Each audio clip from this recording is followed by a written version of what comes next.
Vous l'avez donc vu en images, plus de 100 personnes ont été arrêtées à travers toute la Russie. Ces personnes qui viennent rendre hommage à Navalny juste après sa mort. Alors, parfois elles sont arrêtées, parfois elles sont éliminées. Je ne parle pas de celles qui sont venues rendre hommage, mais c'est pour cette raison que vous êtes venu nous retrouver. Mathieu Karman, bonjour. Bonjour Émilie. Alors, vous vous êtes penché sur la question, parce que depuis des années, finalement, des opposants au régime sont éliminés par le Kremlin. Comment ça se passe ? Mais ils étaient agents doubles, avocats, journalistes, hommes politiques. Ils sont donc morts assassinés de balles dans le corps ou encore en étant empoisonnés. Et même si évidemment on n'a pas la confirmation encore qu'Alexeï Navalny a été assassiné, sa mort s'ajoute donc à celle d'une longue liste d'opposants mystérieusement tués, notamment depuis l'arrivée de Vladimir Poutine au pouvoir. C'était il y a 24 ans, avec des noms parfois très connus. Le premier qui revient en tête, c'est évidemment celui de Boris Nemtsov, l'ancien vice-premier ministre de la Russie, a été assassiné le 27 février 2015 après avoir dénoncé déjà en son temps la guerre dans le Donbass ukrainien. Il est tué juste à côté du Kremlin de plusieurs balles dans le corps. Il y a également Anna Politovskaya, la journaliste de la Novaya Gazeta. Elle a été tuée le 7 octobre. 7 octobre, c'est l'anniversaire d'un certain Vladimir Poutine, assassiné quant à elle dans son hall d'immeuble donc en 2006. Elle était une opposante au régime de Vladimir Poutine et elle avait couvert le conflit tchétchène et dénoncé les crimes commis par la Russie en Tchétchénie. Elle avait survécu à un empoisonnement au thé dans un avion avant donc d'être tuée d'une rafale de mitraillettes. Alors elle avait survécu à un empoisonnement, mais c'est pas le cas de tout le monde. Oui, absolument. C'est le cas notamment de l'ex-agent du FSB Alexandre Livitenko, tué le 23 novembre 2006 à Londres. Il a été empoisonné après avoir alerté sur la corruption au sein des services secrets russes. Tué donc avec du polonium-120, c'est une substance radioactive et inodore retrouvée dans sa tasse de thé. Il y a également Mikhail Beketov. Lui est passé à tabac par des inconnus en novembre 2008 pour avoir écrit tout simplement sur un chantier controversé d'autoroute entre Moscou et Saint-Pétersbourg. Gravement handicapé après l'agression, il est finalement mort en 2013. Je vous propose d'ailleurs d'écouter Anne Niva, grand reporter. Elle était hier sur LCI. Elle explique désormais comment le Kremlin choisit ceux qui restent en vie.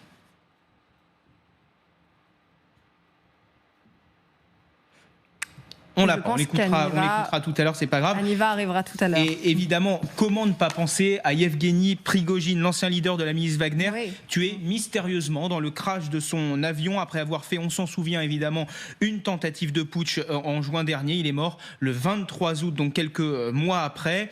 Et puis il y a également ces 14 autres personnes, ces oligarques russes qui ont été retrouvés morts, alors soit après des crises cardiaques, soit après des noyades ou encore des chutes, notamment de leurs hôtels, tout cela parce qu'ils avaient dénoncé cette guerre en Ukraine. En tout cas, évidemment, tout cela reste très mystérieux. Merci beaucoup, Mathieu Karman. Et évidemment, on écoutera Anne Niva dès qu'on aura l'interview de la reporter. Vincent Hugeux, quand on voit finalement toutes ces morts assez mystérieuses, inexpliquées, il y a des empoisonnements, ou parfois même des chutes dans les escaliers, parfois par balle, tout simplement. Est-ce que quand vous voyez la mort de Navalny, est-ce que vous y voyez la main de Vladimir Poutine ? Écoutez, ce serait une paresse intellectuelle de s'en tenir à une formule du style « il n'y a pas de fumée sans feu » ou « on ne prête qu'aux riches ». Moi, je m'en tiens aux faits. Dans un régime tyrannique, quelle qu'en soit la nature, vous avez 3 moyens essentiels de liquider des opposants, virtuellement périlleux pour l'assise de votre pouvoir. Vous avez l'exil. Et ça, il faut avoir à l'esprit quand on nous dit « mais pourquoi diable Navalny est-il allé se jeter consciemment dans la gueule du loup après avoir été sauvé de la mort à Berlin ?» Parce qu'il avait une conscience aiguë de la malédiction de l'opposant exilé. Dans un système comme le système russe, si vous êtes à l'étranger, vous ne pesez pas sur le tissu social. Or, c'est précisément par son action, sa fondation contre la corruption, qui avait des ramifications dans toute la fédération, qu'il pesait. Et c'est en cela qu'il était un danger, un irritant permanent pour le régime. Vous avez une deuxième méthode qui est évidemment la liquidation bête et brutale. Exemple typique, Boris Nemtsov. Et puis, vous avez une troisième, qui est l'usure, qui est l'élimination à petit feu.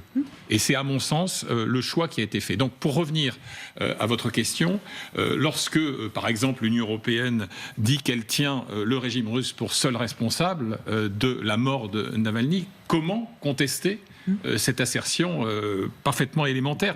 Simplement, dans les réactions occidentales, et je termine là-dessus, quand j'entends qu'on réclame une enquête approfondie et transparente, une enquête transparente dans la Russie d'aujourd'hui, c'est à la beauté des oxymores. Ça n'a aucun sens. Il y aura une enquête qui va conclure, je vous le dis déjà, je vous le révèle sur ce plateau, à une mort naturelle. Alors, ce sera soit un AVC, soit une faiblesse cardiaque soudaine, soit un caillot sanguin. Ça marche très bien, le caillot sanguin, dans ce genre de circonstances. Ils ont commencé à l'évoquer d'ailleurs avec bien sûr, Dmitri Peskov. Alors, il y a une préparation des esprits par rapport à ça. Vous avez vu l'insistance avec laquelle on a expliqué que les secours les plus proches n'avaient mis que 7 ou 8 minutes pour parvenir sur le site, etc. Donc, je veux dire, bien sûr. Alors, est-ce qu'on peut dire, par exemple, Poutine a ordonné que ce jour-là, à cette heure-là, Navalny a été liquidé? Non. Mais c'est le processus. C'est la même chose pour Prigojine, mais un truc formidable, je trouve, quand on nous explique, ça c'était le porte-parole du Kremlin, Vladimir Poutine a été informé de la mort de Navalny, sans que ça suscite de commentaires de sa part. Mais il a été informé, ça fait penser au chef mafieux, vous savez, le capo di capi, à qui on vient dire que le petit juge qui le poursuivait est mort malencontreusement, alors que cette mort avait été précisément ordonnée, commanditée et dictée par l'intéressé. Tout dernier point, parce qu'il me paraît essentiel, j'ai revu tout à l'heure une interview que Poutine avait accordée à la NBC en 2021. Et le journaliste de NBC lui dit ceci: pouvez-vous garantir que Navalny quittera un jour sa prison vivant? Ce à quoi Poutine ne répond pas. Il dit que la décision ne dépend pas du président. Là, on ne parle pas de la décision de son incarcération, mais du fait qu'il soit vivant ou pas. Et le journaliste insiste en citant Navalny, alors que Poutine n'a jamais voulu prononcer le nom de Navalny. Oui. Il disait ce blogueur marginal, cet individu, etc. Ce citoyen. Et pour moi, il y a quelque chose de psychologiquement très pertinent là-dedans, c'est-à-dire que ne pas citer quelqu'un, l'innommer, c'est l'innommable. Et l'innommable, c'est celui qui vous fait peur. Mais on dit aussi qu'il était peut-être moins encombrant en vivant que mort, parce que finalement, on ne parle que de ça et tous les regards sont rivés vers Vladimir Poutine, Galia Ackerman. Vous savez, maintenant, il y a une vague. Pendant quelques jours, on va parler beaucoup de Navalny, comme on a beaucoup parlé de Nemtsov, comme on a beaucoup parlé de Litvinenko, d'Anna Politkovskaya, etc. Vous savez, la plupart des gens qui sont sur ces listes, je les connais personnellement ou je les ai connus dans le passé. Et donc, à chaque fois, on voit comment la vague se soulève et retombe et on passe à autre chose.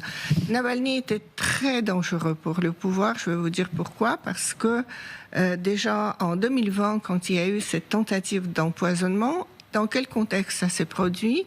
Il faisait la visite en Sibérie, dans plusieurs villes, et il était censé passer dans plusieurs villes, pour appeler à ne pas voter Poutine, voter tout candidat à l'exception de Poutine. Et c'était sa politique permanente.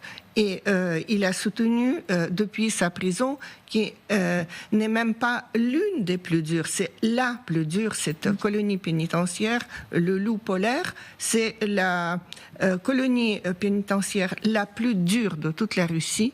Et encore, dans cette colonie pénitentiaire, il y a 3 degrés de dureté. Et lui, il a été au degré le plus dur. Et je rappelle que sur 3 ans qu'il est resté en détention jusqu'à sa mort, il a passé une année entière au total, à 27 reprises, au cachot. Et donc, pourquoi? Parce que là aussi, il a appelé à ne pas voter Vladimir Poutine, à voter Nadezhdin ou tout autre candidat, pas Poutine. Et donc, pour la tranquillité de Poutine, est-ce que c'est lui qui a ordonné, est-ce que c'est des sous-fifres qui l'ont ordonné? Ça n'a pas d'importance. Maintenant, vous savez en quoi ce cas est unique? Parce que les opposants qui étaient là, qui étaient éliminés, ils vivaient à l'étranger ou en Russie, mais c'était des tueurs à gages. Vous savez qu'ils les ont éliminés. Des assassins qu'on a envoyés chez eux. Navalny était le seul qui se trouvait totalement dans les mains des services pénitentiaires russes. Et je veux vous dire comment ça se passe dans les colonies. Ça a été décrit parce que les pratiques sont les mêmes au goulag et après le goulag dans les colonies pénitentiaires d'aujourd'hui. Cette colonie, le Loup polaire, rien que le nom me donne des frissons, le Loup polaire. c'est une colonie pour des récidivistes très dangereux. Dans ces conditions, il est très facile de demander à un détenu de liquider un autre détenu contre un allègement de sa peine, des conditions privilégiées, libération anticipée, etc. Ou bien ça peut être tout simplement un empoisonnement, cette fois réussi. Parce que tout ce que le service pénitentiaire a raconté sur sa mort, ça ne tient pas. De un, ils disent que c'était pendant une promenade. Or, il était au cachot, il n'y a pas de promenade. De deux, on dit... Et pardon Galia, pendant que vous parlez, il y a juste cette image justement de la prison qui défile. Alors là, c'est pas en plein hiver, on est en été, mais il faut imaginer avec toute la neige et surtout en ce moment à moins 30 degrés. Mais bien sûr, vous savez ce qu'on disait de cet extrême nord à l'époque stalinienne.